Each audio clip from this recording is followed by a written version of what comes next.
What is up, guys? Today I have the most magical secret pro tips to give you the biggest upper back you've ever seen in your life.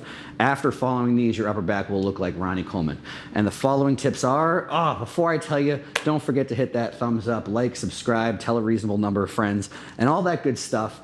And then I will give you the super secret tips. I'm waiting now for you to do it. Did you do it yet? Did you subscribe? Just hit it. It's right there. I know you're thinking that you don't have to hit subscribe to watch the rest, but I'm gonna wait you out. All right, I'm just kidding. I won't wait you out. On to the super secret pro tips. In case you're new here, I don't have any super secret pro tips. If you want your back to look like Ronnie Coleman, you need to, one, make sure that you have both of his parents, and then two, did everything that he did for 20 plus years to make his back look like his. If you want to have a slightly better upper back and you want to get more out of your chest supported rows, then follow these tips and hopefully they'll help. So I've got your 3 tips. Tip number 1 is going to be to use the chest pad. And I guess that should seem obvious, but I see a ton of people not using that, or at least not using it properly, or maybe not having the best cues. So again, use the chest pad, meaning find a contact point and keep it set still there. You don't have to have the top of your chest on here. So what I mean by that is some people will literally get really high here, press the top of their ribs in, and then they can barely breathe the entire time. No matter what, once you use enough weight here, it's going to be hard to breathe, but you don't have to have that high on your pad. In reality, if the goal is to train upper back, I think being a little extended through your thoracic spine, the part of your spine that attaches to your ribs, is probably a good idea. So this is kind of the position I like. So again, I have the contact point is actually slightly below my sternum, so actually slightly below my rib cage. And this allows me to I try and basically brace the same way I would with a squat. So I get some air in my belly and I lock it in tight. And I find that I'm able to actually breathe a little bit better and not feel like I'm smashing my ribs here. But then the thing I'm focusing on is if I imagine, if I put whatever you want, imagine I put a quarter right there on that contact point, I want to feel like I'm smushing that quarter the whole time. Whereas if I don't want to do anything to lean up where that quarter would slide out, or whatever small object that you don't want sliding out of place in there.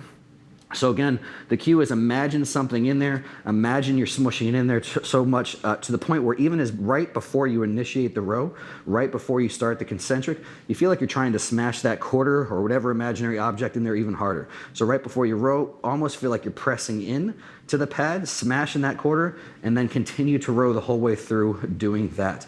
And so again, at any point in time, if the handles move because your chest comes off, realize that's not upper back doing it. So if the goal of this exercise is more upper back, mid traps, rhomboids, rear delts, then this motion is not helping you achieve that goal.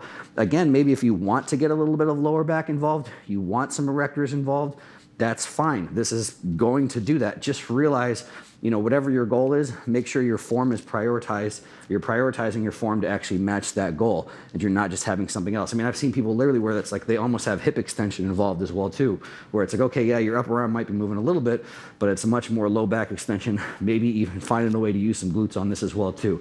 So if your goal is upper back, smash yourself into that pad. Even think about smashing yourself into that pad before you start to row. Tip number 2 is actually almost like a little bit of a in-between tip. I like doing some shoulder blade circles. One, I pretty much do that almost every single time I warm up before I do anything for upper body. So I think it's good to move your joints through as much range of motion as possible, as often as possible. But especially before training upper back, realize if you're trying to train traps and rhomboids, the main thing they do is move the shoulder blades. They don't move your upper arm. Your traps don't attach to your upper arm.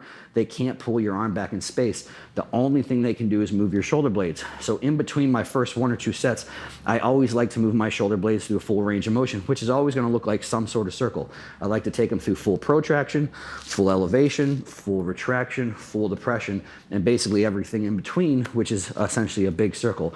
Then I might even practice something a little bit more specific for this. So for this, I have generally a combination of as much protraction as I can, and then as much retraction with a little bit of elevation I think is fine as well too, depending on what part of your traps you're trying to bias. So practice moving your shoulder blades in between sets. And then I always even think, depending on where there's a setup in the gym, looking at yourself in the mirror doesn't really help at all.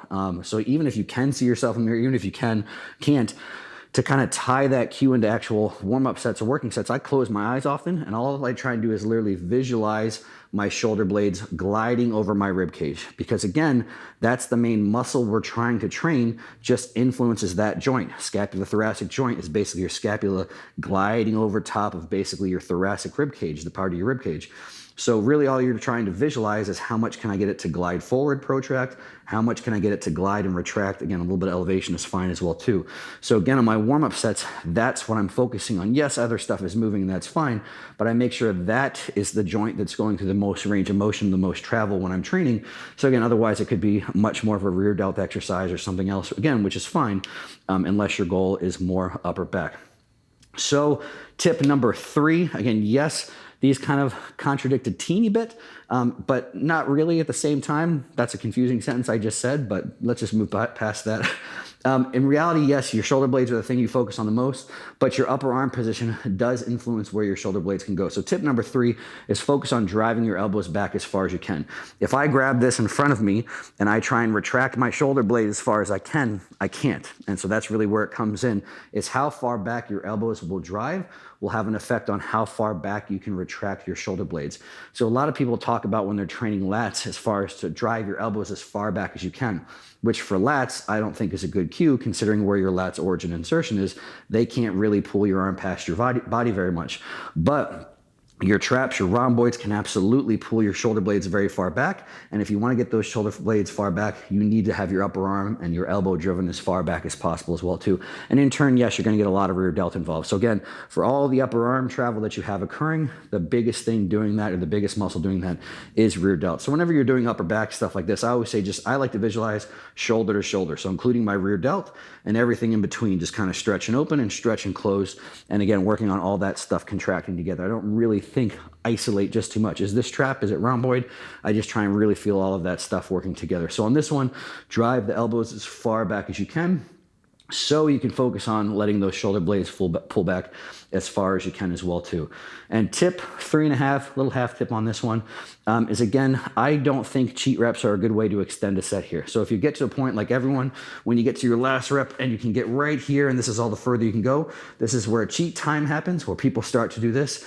I don't personally see the point of involving other muscles in an extended set. You have 2 options here. One, the obvious, is if you have a spotter, use your spotter. So you'll see often when Terrence is spotting me or I'm spotting Terrence, I try and keep the exact same form. I pull as hard as I can, and as soon as I can't get any further, my spotter comes in and helps me finish the last 2 or 3 reps. So instead of cheating, instead of bouncing, instead of using other muscles, 1, use your spotter, or 2, just do a drop set. So if you want to tax that muscle as far as you can, you'll get to a point where it just can't contract any further under the load you've got. Instead of turning into a full body exercise, strip a plate or 2, and then extend the set with something that is actually still taxing the traps, the rhomboids, or whatever. And again, I get that question often. Is cheating acceptable for extending a set? I wouldn't put it in the category of bad, but the answer I'll give on that is my personal preference is I'd rather tax the same muscle further by altering the load either through a spotter or by taking the weight off, as opposed to involving more muscle. So again, if you like a little bit of cheating here and there, again, I don't think it's bad. My personal preference is what I just recommended.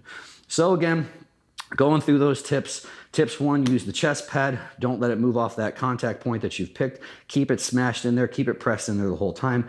Tip number 2, keep as much focus as possible on your shoulder blades. Again, your things that you're working here, your traps don't attach to the handles. So focusing on the handles can sometimes involve other stuff, can involve biceps, but focusing on your shoulder blades will help get you the most out of the muscles involved. Tip number 3, focus on driving those elbows as far back as you can so you can let your shoulder blades move as much as they possibly can. And then tip number 3.5, 3.5, bonus tip, whatever, is instead of incorporating other muscles to an extended set, I recommend using a spotter or doing a drop set. As always, if you found this useful, helpful, or you're feeling some feelings, make use of that comment section down below and share my content with a reasonable number of friends. I appreciate you helping the channel grow. And until the next one, guys,